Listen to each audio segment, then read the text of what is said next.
Un astéroïde de 70 miles de large appelé Matilda s'approche de la Terre. Tous les gouvernements du monde envoient donc un vaisseau spatial pour tenter de le détruire. Malheureusement, le vaisseau explose dès qu'il pénètre dans le champ d'astéroïdes, ce qui signifie que l'humanité est condamnée. Dans 3 semaines, l'astéroïde frappera la Terre et toute vie prendra fin. Le couple Dodge et Linda entendent la nouvelle à la radio de leur voiture, mais Dodge ne réagit pas, il se contente de dire qu'ils ont raté leur sortie. Linda ne supporte plus son attitude et l'abandonne pour de bon. Par la suite, les gens de toute la planète commencent à faire des plans de fin du monde, notamment en dressant leur liste de choses à faire. Des panneaux apparaissent dans les rues, proposant des services tels que des rencontres coquines, la recherche d'amis pour passer la fin ensemble, et des mercenaires proposent même de tuer quiconque n'est pas assez fort pour arriver jusqu'au dernier jour. Cependant, Dodge n'a rien dans la vie et continue à suivre sa routine ennuyeuse. À 21 jours de l'échéance, Dodge se rend toujours à la salle de sport, qui est presque vide. À la télévision, il regarde un bulletin d'information indiquant que tous les services de téléphonie mobile sont morts et que l'eau et l'électricité ne tarderont pas à arriver. Dodge se rend ensuite au travail en voiture et doit faire face à une circulation plus dense que d'habitude, car tout le monde essaie de fuir la ville pour se rendre dans un endroit agréable. Au bureau, Dodge remarque que seuls quelques travailleurs sont venus aujourd'hui. Il continue à recevoir des appels de clients qui veulent savoir s'il existe une assurance pour les catastrophes mondiales et assiste à des réunions qui annoncent que des promotions sont disponibles pour tout le monde en raison de tous ceux qui ne viennent plus. Cependant, aucun membre de leur petit groupe n'accepte l'offre. Lorsque Dodge rentre chez lui, il vérifie sa boîte aux lettres, mais elle est vide comme d'habitude. Il remarque également que sa voisine Penny est sortie en courant de son appartement après avoir rompu avec son petit ami Owen. Dodge entre ensuite dans son appartement et y trouve Elsa, sa femme de ménage hebdomadaire. Dodge essaie de lui dire qu'il n'est pas nécessaire qu'elle revienne en raison de la situation actuelle, mais Elsa s'énerve parce qu'elle pense qu'il la licencie, alors il se reprend et elle lui dit au revoir tout en lui promettant de revenir la semaine prochaine. Dodge boit ensuite du sirop pour la toux et regarde la télévision, apprenant que le dernier vol a décollé et que les compagnies aériennes ne fonctionnent plus.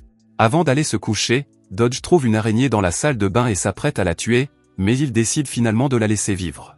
Le lendemain matin, Dodge se réveille avec de multiples piqûres d'araignées sur le visage.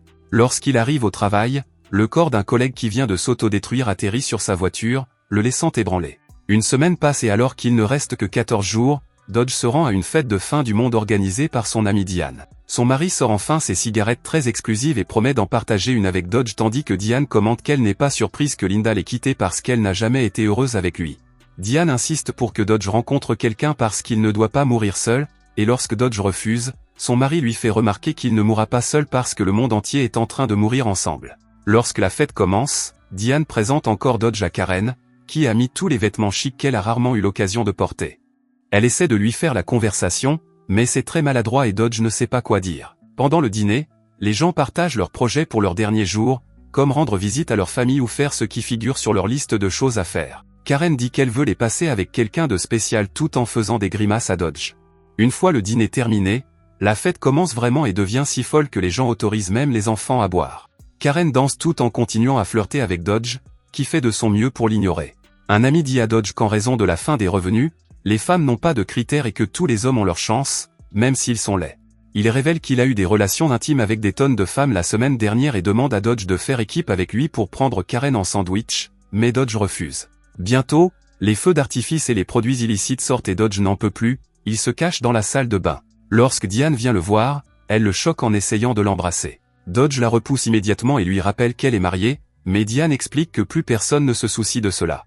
Fatigué, Dodge décide de rentrer plus tôt chez lui et de penser à son ancienne vie. En regardant la photo d'Olivia, son amie de lycée, il commence à jouer de l'harmonica, mais s'arrête lorsqu'il entend une femme pleurer sur l'escalier de secours. Dodge va la voir et découvre qu'il s'agit de Penny, qui le prend immédiatement dans ses bras en pleurant à chaudes larmes. Elle a raté le dernier vol pour le Royaume-Uni et ne pourra pas être avec sa famille à la fin de l'émission. Se sentant mal, Dodge l'invite à entrer et partage son sirop contre la toux, mélangé à de la vodka. En retour, Penny lui propose de l'herbe, qu'il refuse. Penny explique que fumer est la seule chose qui l'aide à dormir et à se réveiller, car elle souffre d'hypersomnie, ce qui signifie qu'elle peut dormir pendant tout, même pendant l'apocalypse. Le duo regarde ensuite la télévision ensemble et s'endort sur le canapé.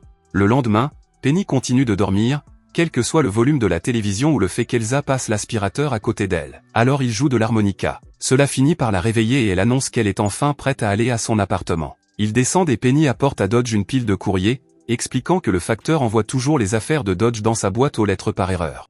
Cela fait des années que cela se produit et qu'elle met tout de côté, mais elle ne l'a jamais vu pour le lui donner. La seule personne qu'elle connaissait était Linda, que Penny pensait être la colocataire de Dodge parce qu'elle la voyait toujours très heureuse avec un petit ami. Dodge est choqué de réaliser que Linda le trompait, il retourne donc à son appartement et détruit furieusement toutes les affaires de Linda, se sentant complètement idiot. Il achète ensuite une bouteille de liquide bleu et se rend au parc, où il voit un couple d'adolescents s'embrasser et crie pour les faire fuir avant de boire jusqu'à ce qu'ils s'évanouissent. Son plan d'autodestruction échoue et il se réveille en parfaite santé le lendemain matin, découvrant un chien abandonné attaché à lui et un mot disant « Désolé ». Alors qu'il ne lui reste que 12 jours, Dodge prend le chien et commence à rentrer chez lui. Il remarque que les gens sont enfin devenus violents, c'est-à-dire qu'il y a des bagarres, des incendies et des pillages partout. Plus tard, dans son appartement, Dodge nourrit le chien et regarde les informations, apprenant que des émeutes ont lieu dans de nombreuses régions. Il commence également à parcourir son ancien courrier et est choqué de trouver une lettre d'Olivia datant de plusieurs mois. Elle explique qu'elle n'a jamais cessé de penser à lui et qu'elle voulait prendre de ses nouvelles, mais elle lui dit aussi de ne pas la retrouver parce qu'il est trop tard pour eux. Soudain, une brique traverse sa fenêtre et les alarmes de l'immeuble se déclenchent alors que les émeutes se rapprochent. Il y a déjà des gens violents dans le couloir, alors Dodge prend le chien, l'harmonica et la lettre avant de sortir par l'escalier de secours. Il se rend à l'appartement de Penny et rencontre Owen, qui suppose que Penny l'a trompé et donne un coup de poing dans le mur, se cassant la main. Dodge l'ignore et va réveiller Penny, mais Owen commence immédiatement à se disputer avec elle. Lorsque Dodge évoque enfin les émeutes, Penny s'arrête pour prendre le plus grand nombre possible de disques de sa collection. Puis le trio sort en courant du bâtiment et Penny se porte volontaire pour conduire, mais elle a oublié où elle a laissé sa voiture. À ce moment-là, des gens ouvrent le feu, et Owen utilise Penny comme bouclier pour se protéger. Lorsqu'il retrouve enfin sa voiture, Penny a du mal à repartir car elle n'est pas très douée pour le stationnement parallèle.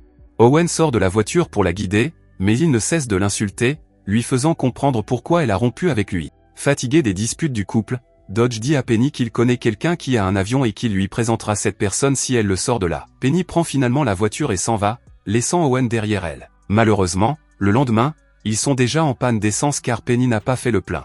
Alors qu'ils marchent sur la route, Penny essaie de rester positive, ce qui fait craquer Dodge. Il lui dit qu'elle a ruiné sa vie parce qu'il n'a pas reçu la lettre d'Olivia à temps, et qui sait où elle se trouve maintenant. Se sentant incroyablement coupable, Penny promet de réunir Dodge et son amour perdu. Penny commence alors à faire de l'autostop et un homme, Glenn, accepte de les prendre en stop. Alors qu'ils voyagent ensemble, Penny demande à Glenn de raconter sa vie. Dodge déteste chaque seconde, surtout lorsque Glenn avoue que le médecin lui a dit qu'il ne lui restait que 6 semaines à vivre juste avant l'annonce de la fin du monde. Glenn a perdu son amour il y a quelques années et après avoir appris la fin du monde, il a commencé à envisager de s'autodétruire, mais cela ne lui permettrait pas d'aller au paradis. Son ton rend Dodge très méfiant, surtout lorsqu'il voit du matériel d'excavation à l'arrière du camion. Glenn finit par arrêter le camion et dit qu'il va se soulager, invitant Dodge à l'accompagner. De plus en plus méfiant, Dodge refuse et dès que Glenn est parti, il dit à Penny qu'il voyage peut-être avec un psychopathe. Penny ne le prend pas au sérieux et quitte le camion pour promener le chien, qui a lui aussi envie de faire pipi. Glenn revient et demande à Dodge de laisser tomber le masque, affirmant que le visage vide de Dodge prouve qu'il est un tueur. Dodge nie cette théorie et Glenn s'excuse pour le malentendu, expliquant qu'il a engagé un mercenaire pour en finir à sa place. Alors qu'il rit, Glenn est soudain abattu et Dodge voit le mercenaire s'éloigner. Dodge et Penny enterrent ensuite le corps de Glenn avec son propre matériel et partent avec son camion. Ils finissent par trouver un restaurant appelé Frenzy's au bord de la route et décident de s'y arrêter pour boire un verre. Le serveur les accueille avec des accolades et leur avoue que tous les employés ont fumé, si bien qu'ils inventent toutes sortes de recettes farfelues. Penny et Dodge s'en tiennent au classique, en prenant de la nourriture pour le chien aussi. Pendant qu'ils mangent, ils parlent de leur ancienne vie, mais ils sont soudain interrompus par une surprise. Penny a dit au serveur que c'était l'anniversaire de Dodge, alors ils apportent un petit gâteau et une chanson. Soudain, une serveuse les embrasse tous les deux et la fête commence à devenir coquine, alors le duo prend le chien et s'en va. Ils remarquent une certaine tension entre eux et finissent par faire le cochon ensemble. Plus tard, Dodge se sent coupable à cause de leur différence d'âge qui lui donne l'impression d'avoir profité de la situation, mais Penny lui rappelle qu'elle est une adulte qui a fait un choix. Soudain, ils entendent des sirènes et sont choqués de voir qu'un policier essaie de les arrêter. Penny veut continuer à conduire parce que la loi n'a plus d'importance, mais Dodge ne veut pas d'ennui et la force à s'arrêter. Dodge prend sa cigarette et la cache dans sa bouche, mais il inhale accidentellement de la fumée. Le flic arrive et énumère toutes les choses qu'ils font mal, ce qui fait dire à Penny que c'est inutile. Mais le flic s'en moque et les arrête quand même. En prison, le duo trouve un type qui a été arrêté pour avoir troublé l'ordre public avec sa pancarte « La fin est là ». Penny fait une dépression parce qu'elle n'a pas tenu sa promesse, alors Dodge la serre dans ses bras à travers les barreaux et lui explique qu'elle n'a pas ruiné sa vie parce qu'il s'est déjà fait ça à lui-même il y a longtemps. Alors que la cigarette commence enfin à faire effet, Dodge avoue qu'il n'a pas de famille, sa mère est morte d'une terrible maladie et son père les a abandonnés. Le lendemain matin, un nouveau policier arrive pour prendre son service et libère immédiatement tout le monde. Malheureusement, il ne peut pas rendre le camion parce qu'il a été mis en fourrière, mais il propose à Penny de l'emmener en voiture. Penny se souvient qu'un de ses ex habite dans les environs et le policier les y conduit. Dodge devient immédiatement jaloux lorsqu'il rencontre Speck, un ancien militaire au corps superbe qui possède son propre abri anti-atomique. Il est manifestement toujours amoureux de Penny et lui offre son téléphone satellite pour que Penny puisse enfin appeler sa famille. Speck explique à Dodge que seule Penny est autorisée à rester dans le refuge, pas lui. Par la suite, Penny demande à Speck de lui prêter une voiture, refusant de rester. Speck accepte, mais dit à Penny de la lui rapporter quand elle aura rempli sa promesse à Dodge. Le duo continue de se rapprocher pendant le voyage et arrive finalement à la maison d'enfance d'Olivia, mais personne ne répond à la porte. Penny casse la fenêtre pour ouvrir la porte et ils trouvent beaucoup de nourriture dans le réfrigérateur, ils acceptent donc d'y passer la nuit. Quand Dodge se réveille, il partage le dîner avec Penny et le chien, et Penny lui en dit plus sur sa famille, notamment sur l'amour des disques qu'elle tient de son père. Penny fouille alors dans un tiroir et trouve une lettre d'Olivia à ses parents, avec une adresse de retour. Dodge s'enthousiasme et ils conviennent de se rendre sur place le lendemain. Le lendemain matin, ils se rendent à l'adresse indiquée sur l'enveloppe et Dodge dit à Penny d'attendre dans la voiture. Il se rend à la maison pour revenir quelques secondes plus tard et repartir. Penny est confuse lorsque Dodge explique qu'il n'a pas frappé, qu'il a juste laissé une lettre. Une dispute s'ensuit lorsque Penny exige de savoir ce qui a changé, ce qui fait que Dodge manque de s'écraser contre une file de gens. Le duo quitte la voiture et suit la file jusqu'à la plage locale, où des gens se font baptiser. Trouvant le spectacle plutôt mignon, Dodge et Penny partagent un baiser et rejoignent les gens sur la plage. Dodge essaie d'apprendre à Penny à jouer de l'harmonica et elle découvre qu'il s'agit d'un cadeau de son père. Le duo continue de voyager et arrive dans une maison à la campagne. Le type avec l'avion est Frank, qui s'avère être le père de Dodge. Penny leur donne un peu d'intimité et Frank essaie de s'excuser auprès de Dodge, qui lui explique que cela n'a plus d'importance puisque la fin arrive. Cependant, Frank essaie toujours d'être gentil et tous les trois passent un bon dîner ensemble, au point que le père et le fils jouent de l'harmonica ensemble. Une fois Penny endormie, Dodge la porte jusqu'à l'avion et lui dit qu'elle est l'amour de sa vie avant que Frank ne s'envole pour le Royaume-Uni. Dodge rentre ensuite chez lui avec le chien. Il trouve un mot de Karen et Elsa qui nettoient son appartement. Il craque alors et lui dit de passer les derniers jours avec sa famille. Elsa est blessée parce qu'elle considère Dodge comme un ami avec qui passer du temps, alors Dodge regrette et lui dit de revenir la semaine prochaine comme d'habitude, bien qu'il n'y ait pas de semaine prochaine du tout. Un peu plus tard, Dodge regarde la dernière émission télévisée, au cours de laquelle le présentateur annonce que les calculs étaient erronés et que l'astéroïde arrivera dans 16 heures. Le présentateur prononce également un discours d'adieu très chaleureux, et le signal est finalement coupé. Triste, Dodge se rend à l'appartement de Penny et commence à écouter ses disques, se souvenant de tout ce qu'elle lui a appris à leur sujet. Il s'allonge sur le sol et attend la fin, écoutant de la musique jusqu'à ce que le courant soit coupé. Soudain, le chien se met à aboyer et Dodge découvre avec stupeur que Penny est revenue. Elle avoue qu'elle s'est réveillée pendant le vol et qu'elle a demandé à Frank de la ramener. Ils s'allongent sur le lit et s'avouent leurs sentiments l'un pour l'autre.